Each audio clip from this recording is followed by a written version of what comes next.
Indonesia dikenal sebagai salah satu negara dengan kekayaan sumber daya alam yang luar biasa. Dari tambang emas raksasa hingga cadangan nikel terbesar di dunia, kekayaan alam negeri ini sering menimbulkan pertanyaan di kalangan masyarakat.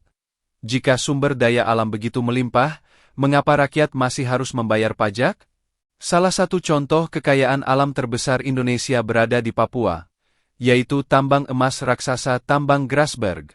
Tambang ini dikelola oleh perusahaan PT Freeport Indonesia dan dikenal sebagai salah satu tambang emas serta tembaga terbesar di dunia.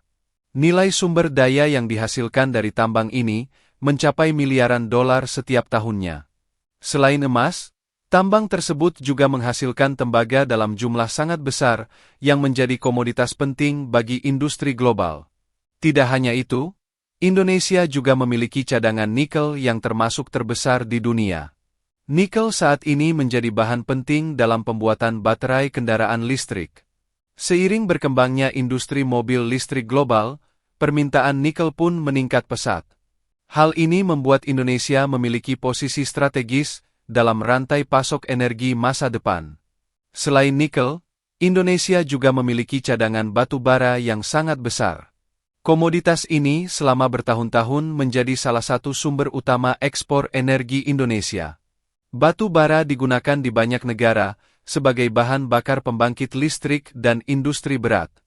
Melihat semua kekayaan tersebut, muncul sebuah pertanyaan yang cukup logis. Secara teori, jika seluruh sumber daya alam ini dikelola secara maksimal dan memberikan keuntungan besar kepada negara, apakah Indonesia sebenarnya bisa hidup tanpa menarik pajak dari rakyatnya? Pertanyaan ini sering dibandingkan dengan negara kecil yang kaya minyak seperti Qatar atau Kuwait. Negara-negara tersebut memiliki jumlah penduduk yang relatif kecil, tetapi memiliki cadangan energi yang sangat besar.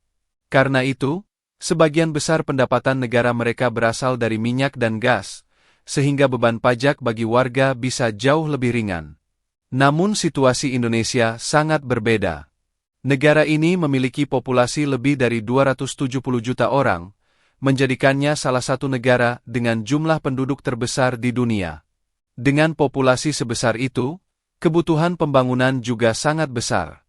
Negara harus membangun jalan, jembatan, pelabuhan, sekolah, rumah sakit, sistem transportasi, serta berbagai infrastruktur lain yang tersebar dari Sabang hingga Merauke.